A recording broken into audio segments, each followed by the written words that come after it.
روبینہ فیصل کا کلام وہ لڑکی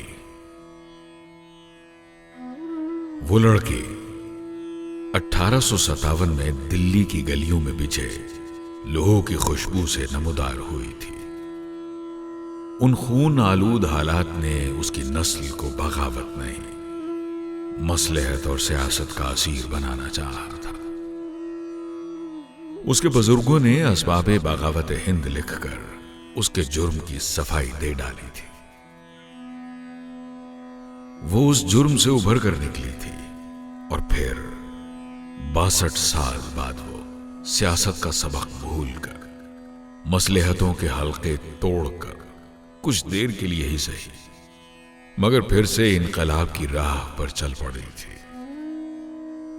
وہ سوچ رہی تھی حکمرانوں کی قدم بوسی کرتے کرتے 6 دہائیاں بیت چکی ہیں، اب بہت ہو گیا۔ اب 1919 آ چکا تھا۔ اب تو ان زنجیروں کو جنہوں نے ہوا کے پاؤں باندھ دیے تھے کاٹا جا سکتا تھا۔ اسی لیے وہ جلیانوالہ باغ میں گئی تھی۔ سالوں کا خوف اس کے اندر چپک کے بیٹھا تھا۔ وہ جو اڑنا چاہتی تھی رینگ رہی تھی، اور ابھی وہ گھٹنوں سے پورا سر اٹھا بھی نہیں پائی تھی کہ پھر سے گرا دی گئی۔ جنرل ڈائر کے سپاہیوں کی گولی اس کے پیٹ کے پار ہوئی تھی۔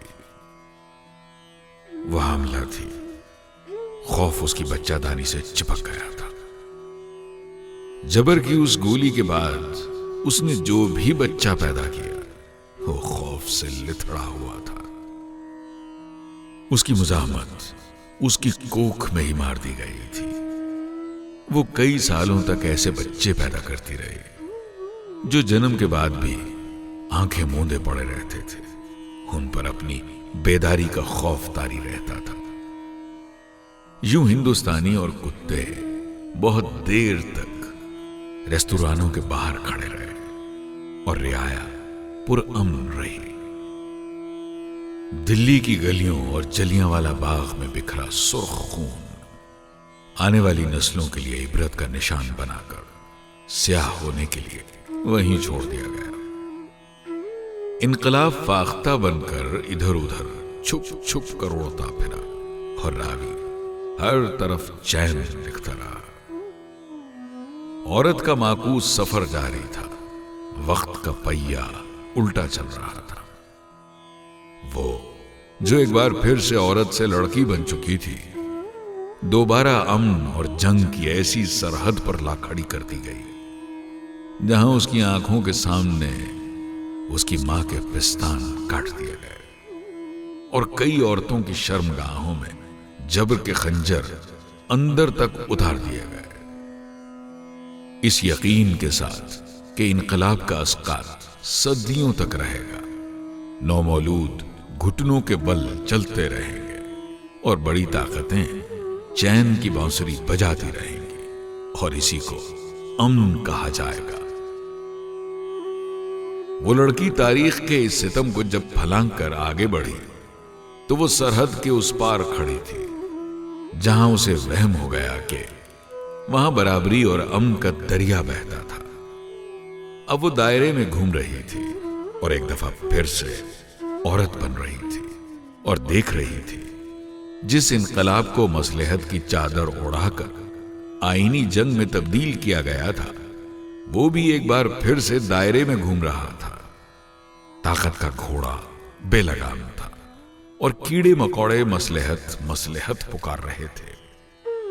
خون سے اٹی گلیاں اسے یہ سوچنے پر مجبور کر رہی تھیں، زنجیروں سے آزاد پاؤں کے ساتھ چلنے کے اس خواب کی وقت کیا ہے۔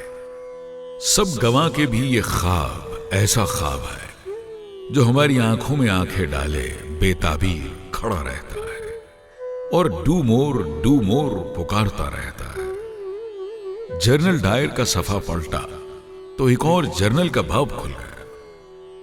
صفحے پلٹنے پر بھی الفاظ کی ترکیب اور جملوں کی ساخت وہی رہی۔ نئے باب میں بھی پرانا مضمون ہی دہرایا گیا اور آزادی مانگنے والے سوال پوچھتے رہے۔ آزادی کے برابری کے اس خواب کی کوئی تعبیر ہے بھی کہ نہیں؟ اس سوال کی کشکول اٹھائے وہ گلیوں گلیوں گھوم رہی ہے۔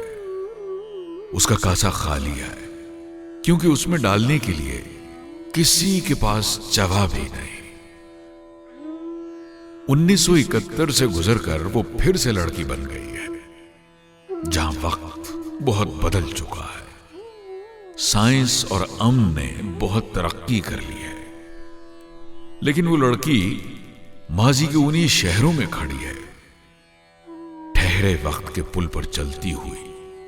وہ وہیں پر حنوط ہے، اس کے نئے وجود پر ایکسپائرڈ شیلنگ کی جا رہی ہے، اور آنسو گیس کا دھواں خوف کی میل لیے اس کی آنکھوں سے بہہ رہا ہے۔ اور یہ 25 مئی 2022 ہے۔ اس کے وطن کے سپاہی اس کے گھر کی چھت کود چکے ہیں، باہر گلیوں میں لاٹھی چارج اور چیخوں کی آوازیں ہیں۔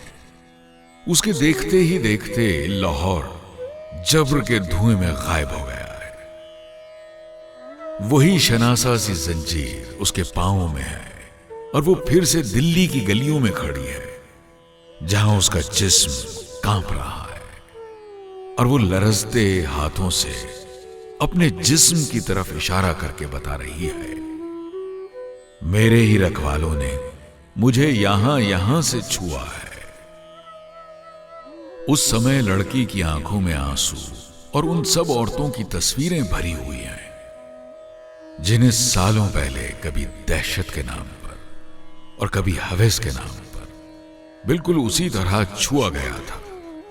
فرق صرف یہ ہے کہ اب کہیں جنرل ڈائر نظر نہیں آ رہا ہے، اب کہیں ایک اور جنرل بھی نہیں ہے۔ اب نفرت اور خوف کے اس نئے باب میں پرانے مضمون کو تھامے ایک نیا جرنل کھڑا ہے، مگر لڑکی وہی ہے، سالوں پرانی، وہی عورت، وہی بچی، وہی ماں، انہی جانے پہچانے زخموں کے ساتھ آنکھوں میں خوف لیے اب اس کی کوکھ پھر کئی سالوں تک ایسے بچے اگلتی رہے گی، تمام عمر منجمد رہنے والے بچے، حرارت سے محروم بچے، بے حس بچے، ظلم سہ کر خاموش رہنے والے بچے، جو پیدا تو ہو جائیں گے مگر آنکھیں موندے پڑے رہیں گے، جو نیند سے جاگ تو جائیں گے مگر اپنا لحاف نہیں چھوڑیں گے، وہیں پر بے سدھ پڑے رہیں گے کہ ان کو اپنے کندھوں پر کسی بھی لٹی ہوئی عصمت اور پلوں سے گر گر کر مرتے ہوئے ماؤں کے لخت جگر کا بوجھ نہیں ڈھونا، کہ ان کے رہنماؤں نے ایک دفعہ پھر سے انقلاب نہیں،